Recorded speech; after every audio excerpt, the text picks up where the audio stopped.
Hello and welcome back to my channel if you're a returning viewer, and if you're new here, I'm so happy that you found me. My name is Hannah and today I wanted to talk to you about how I improved in my art. And if you feel like you're not where you want to be right now with your art, this video is for you, so keep watching for some great tips.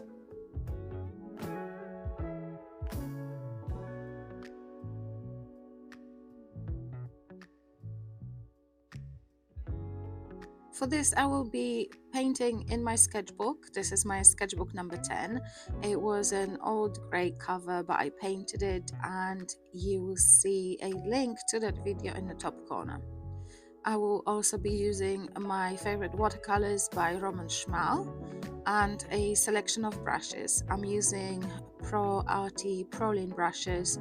I have some Da Vinci brushes, but I also have some cheap brushes that I purchased on Amazon.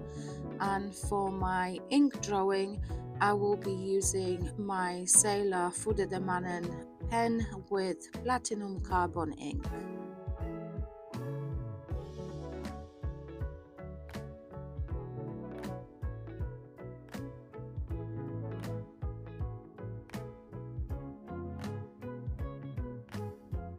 I first started my adventure with watercolors about 3 years ago in 2020.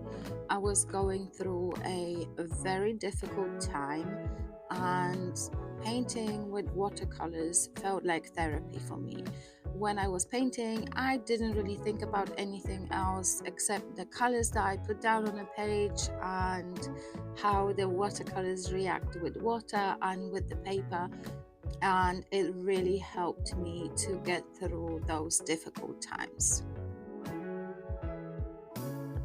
At that time, I was painting mostly flowers and botanical stuff, and I would find my references online and in different books, but eventually I got really bored of painting the same thing over and over again. And one day on my Instagram, I came across this beautiful watercolor sketch. It was a sketch of an old building, but it was painted in such amazing way. I fell in love straight away, and I wanted to try the same thing. So off I went searching for a reference photo, and I went on Pinterest and I found an image of this little cottage in the woods. I am not going to put the photo on the screen as it might be copyrighted, and I don't want to get a copyright strike, so I will link that picture in the description box below. But I'm pretty sure if you've ever searched for a beautiful building photos, you came across that one and you know exactly which one I'm talking about. As this new style was very unfamiliar to me and I had zero confidence in my skill because I've never done this before, I would always start my sketches with the pencil. And it took me a long time to actually feel confident enough to remove that pencil and go in straight with the ink. At that time, I felt like drawing with ink was such a permanent way, and there was no returns from painting something, drawing something with the ink, while with the pencil I could always erase and remove the lines that I didn't like. Today I think I've waited for too long to remove that pencil from my sketches. I spent too much time drawing with pencil, then erasing it afterwards, and sometimes even damaging the paper in the process. And if I could go back, I would start using permanent ink much earlier. I still use a pencil sometimes to mark my big shapes or perspective, but I don't use it for small details anymore. So tip number 1, stop using the pencil to sketch everything. Start using permanent media like fountain pens, fine liners, and even simple biro if you like that effect. And you might not feel confident enough to do it now, but not doing those pencil lines will really help to build your confidence long term. Eventually, you'll stop worrying about your lines being wonky and towels leaning to the side. Trust me when I say that, I've been there. It's like with those bushes and trees I'm drawing here. There was a point when I used to draw the leaves and blades for grasses and flowers, but it would take so much of my time, and especially when I was trying to sketch outside, I never had enough time to add every single detail. So eventually I started to scribble the leaves and just make those squiggly wiggly lines for all the green things. It would save me so much time. So tip number 2, get loose. Don't worry about straight lines and every single detail. I think human brain is an amazing machine, and when you just suggest something in your drawing, it will connect the dots and know exactly what you're actually trying to show. So if you start using squiggly lines for leaves and trees, etc., and then add a little bit of green paint, here and there, and then whoever looks at it, they will know that you're painted grass or leaves or bushes. Simple as that.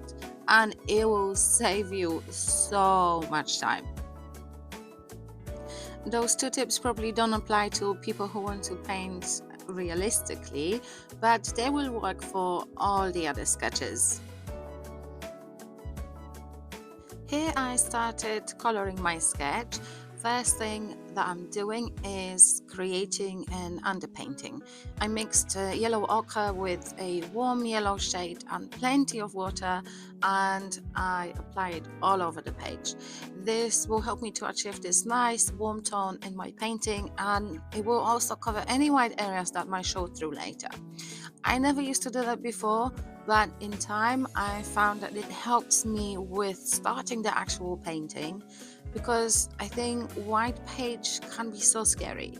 This way there is no white and it's not scary anymore. I think it's a mental thing, but it works for me. So tip number 3, do your underpainting. I would use yellow tones for any summery or springtime scenes, and I would use diluted blues and purples for any wintry cool scenes. Here I started working on the background.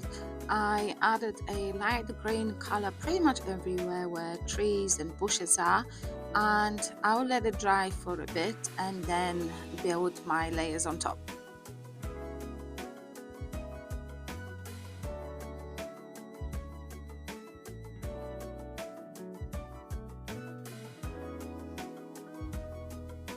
Here I started working on the roof. I'm adding quite a diluted color to all the roof tiles and roof edges, and like I said, it's quite watery. It's not very strong color, but it helps me build the base on which I will then layer on top.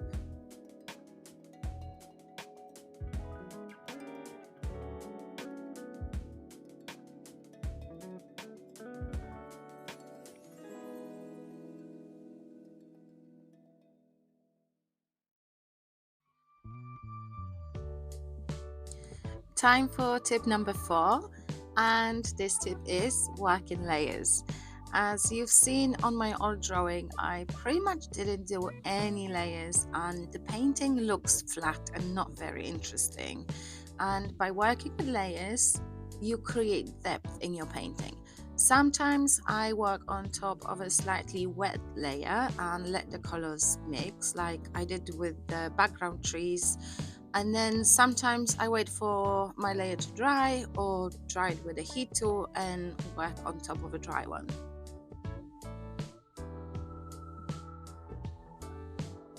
You will achieve different effects with those 2 different techniques, mixing the wet paint into slightly wet layer will make everything fuzzy. It will make everything flow and mix together and diffuse, and it's really nice to create dreaminess. It's really nice to create dreamy backgrounds.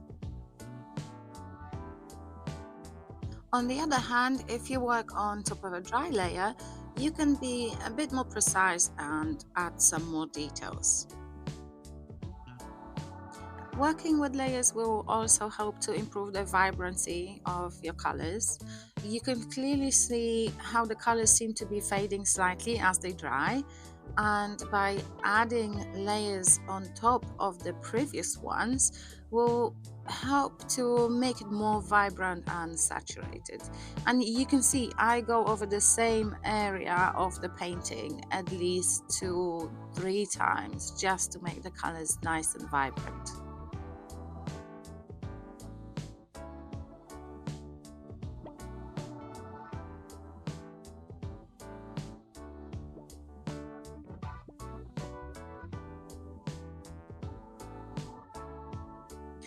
A very good example is here. You can see how the roof is going to change once I had that extra layer.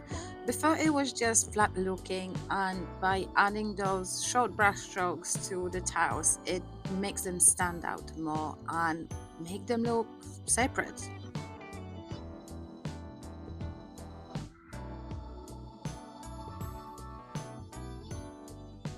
And again, I'm being very loose and not tight whatsoever doing those tiles. And I just want to make this sketch experience fun for myself.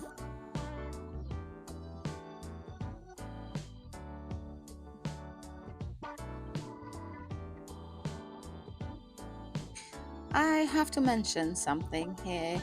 I know this is a very long video. It shows us 23.5 minutes on my editing software. And I know a lot of people probably won't stick around to watch it whole.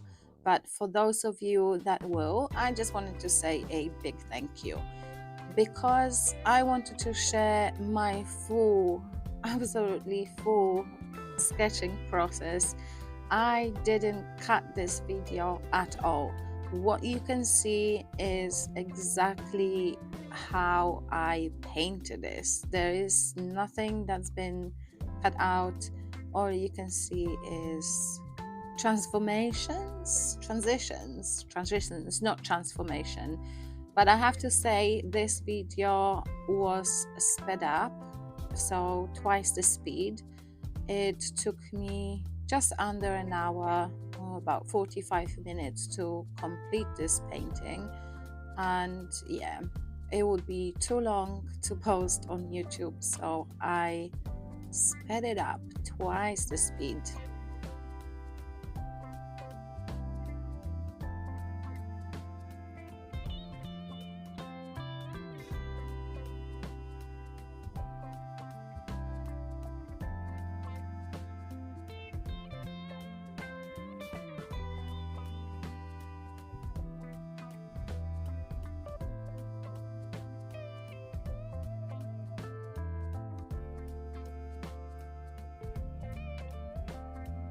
Here I started adding some flowers. It's just very concentrated paint. I could have done it with gouache afterwards, but I wanted to keep this sketch as a watercolor sketch, no gouache. So I decided to add my flowers, and as you can see, I'm not being precise at all with them. These are just blobs of paint that, I bet you will think they look like flowers because your brain and all that. The reason I'm adding flowers now is because they wouldn't show up on top of darker colors. So time for tip number 5. With watercolors, you work with light colors first and then dark colors last. It's different with gouache or acrylics, but with watercolors, it's always light to dark. Painting my flowers now on top of that light green, I guarantee myself that they will still show up and I can build my darker tones around them later. I would wait for the flowers to dry first though, and I don't want them to mix with my greens later, creating neutrals or muddy colors.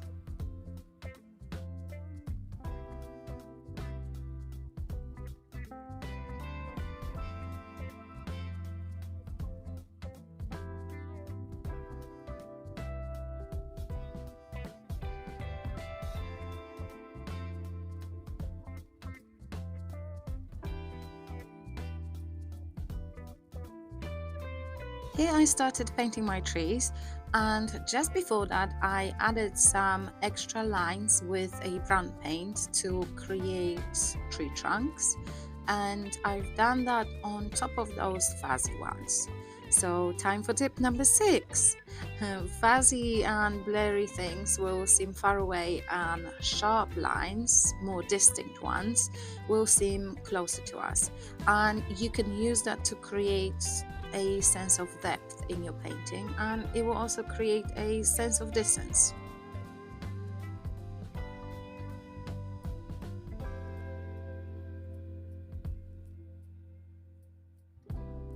And another tip, tip number 7 already, it's all about painting trees and greenery and using different tonal values. And this tip also connects to the tip about working in layers. I actually really enjoy painting trees and greenery, but that wasn't always the case. It wasn't the case until I learned about using different tones and different tonal values.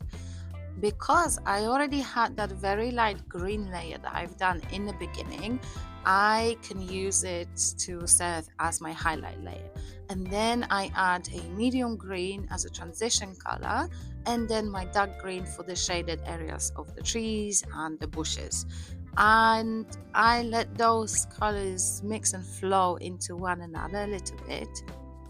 And if I wanted to add even more contrast to that dark shade, I could always add some brown into my dark green, and that would make this green color even deeper.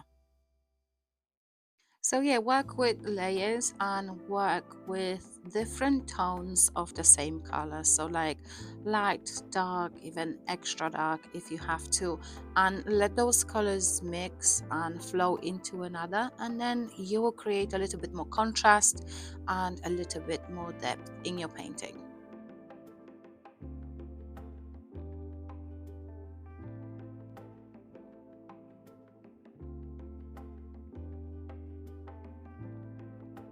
Here I'm just playing and adding some extra dark to the places that I feel the painting needs it. I of course look at my reference picture, so I see where the darkest areas are and where the light areas are. So I go over with dark green, but I also, as you can see, add some yellow to the light areas.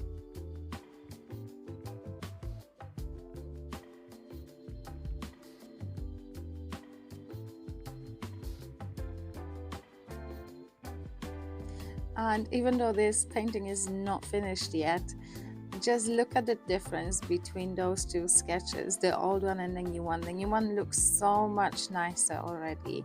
And it's because now I know about layers, now I know about vibrancy of the paint, and I know a lot of different techniques that I didn't know before. Time for tip number 8, and number 8 is increase contrast by shading. I've always used Payne's Grey for my shading color. I know people use different colors, but this one just feels familiar to me, and I also like its blue undertone, which I think is perfect for shadows if you ask me. I always start with a lighted, more diluted color, and then I add more concentrated one on top to create even more depth. And here I refer again to the tip regarding the layers. Nice thing about shading is that it creates more contrast in your painting, and the darker the things are, the further away they seem, and the lighter things seem a little bit more closer to us. So Just remember, dark pushes things back and light pushes things forward. In some of my sketches, I add extra shading using either tumble brush pens or Faber-Castell Pick pens in all sorts of grey tones. And I find sometimes I just need to add that extra contrast and make things pop even more.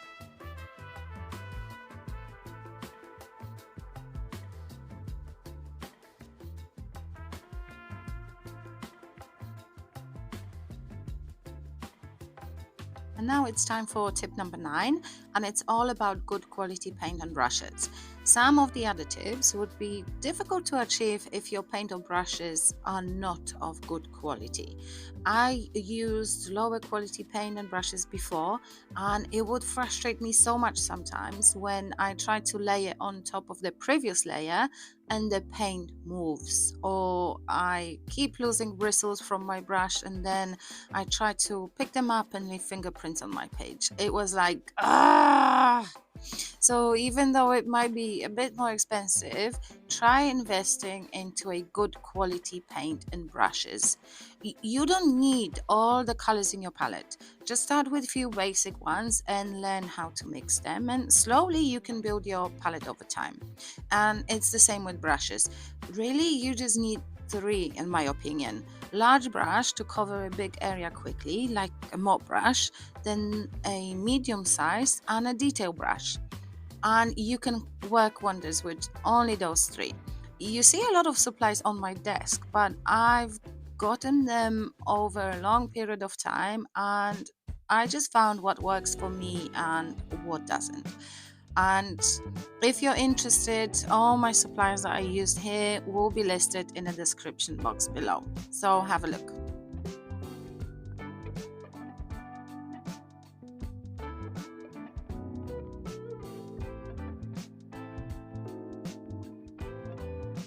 Time for the last tip number 10. Last but not least, the last tip I have for you is practice, practice, practice. There's probably only a handful of people that have a true talent. I think, in my opinion, painting and drawing is a skill like any other, and you can teach yourself to do both. It will require time and lots of practice, but if you stick to it, you will see a lot of improvement. Just don't give up, just keep practicing. Maybe do a daily challenge, maybe try and draw your daily life or your daily cup of coffee or the shoes that you wear on a day. Just keep practicing, and trust me, a little goes a really long way. Just look at those 2 sketches that I made. They only 18 months apart, and just look at what an amazing difference there is between those 2. And it's just done with practice. It's what practice can make. So I hope you enjoyed that video. I hope you liked the tips I had for you. If you did, please like, comment and subscribe, and I will hopefully see you in my next video. Have a lovely day and I will see you soon. Bye bye.